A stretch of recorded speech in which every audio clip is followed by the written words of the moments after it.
When I was growing up with my four siblings, we each got a quarter a week as an allowance. You may say, well, I didn't get anything. But you have to understand, my dad was a stickler about turning lights off. And if he found a light on, whoever was the last one in that room had to put a quarter on his desk. So by the end of the week, you got it. We were often back to zero or even in the hole.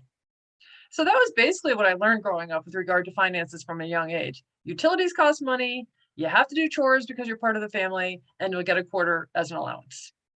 In our family, you had to be scrappy. No one was paying for your college, and you'd have a limited budget when you got married. You'd have to figure things out for yourself, and that's what I did.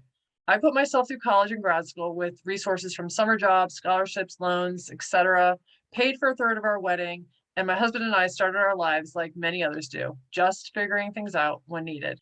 We didn't know enough to formulate a wise financial plan. There was no plan, and we really didn't know what we didn't know. Does that sound familiar? That's where most young people are. And I've worked with many teens, millennials, and adults. That's where most young adults start out. No idea how to map out a financially wise plan. And because my husband and I really hadn't thought much about it and we were just kind of scrapping along, that's pretty much how it was going to be for our kids also, except for two pivotal events. The first pivotal event was when our kids were 7 and 4. We weren't thinking about their future. We were just trying to manage the present. You've been there, right? Or maybe you're still there. Well, my husband and I read a parenting book with a concept of a financial system for kids that started us on a journey which has transformed our kids' financial futures and really their lives. There were 3 concepts that we took from that book. The first was on setting up 4 money jars for each child. Our jars were giving, spending, long-term saving, and college saving. We started at age 7, but you could start earlier or for sure later. The second key concept was paying the kids their age per week for chores, not ones they were doing just because they were part of the family, but other chores. This money was then split into their jars based on the percentages we had already established for each jar. So that meant my then 7-year-old was getting $7 a week split up into her jars. And I was thinking, what? That's a lot more than the quarter I had gotten. But there was more to it. This third concept was that the kids had to pay for many of their own wants with their own money from their spendable jar, if they had any in there. We were just not going to be buying anything they wanted. And this became the basis for many of the learning lessons around managing money. Now, if you're like me and love to have things well planned and mapped out, after setting up these basics, we had to kind of figure this out on our own. H. Stanley Judd said, if you're not failing, you're not growing. I love that quote, and it not only applied to allowing our kids to make some of their own money and chore decisions and experiment and fail so that they could learn lessons like accountability, independence, responsibility, and build confidence. But there were times that the experimenting and growing and failing applied to us as parents as we tried to figure out how to navigate all of this uncharted territory from the young age through the teen years.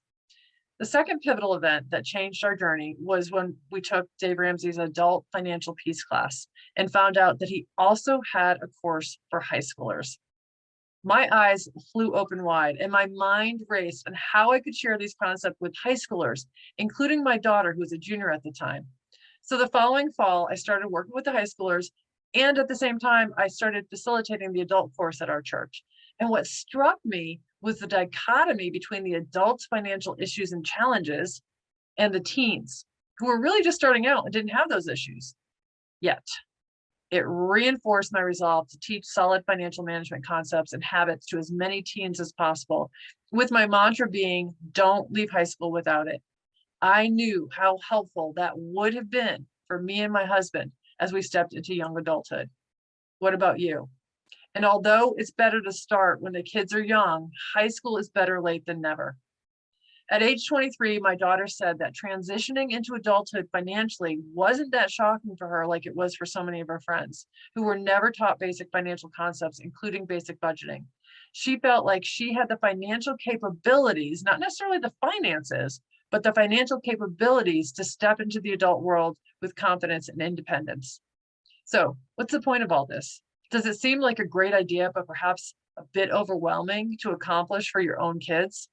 Well, what if I could show you an easy way to help you transform your kids' financial future build entrepreneurial skills as well as character, whether your kids are currently 6 or 17 or somewhere in between. And instead of you having to figure all this out on your own, like my husband and I did, you can tap into an engaging and empowering program that already exists for both your kids and your teens that accomplishes this.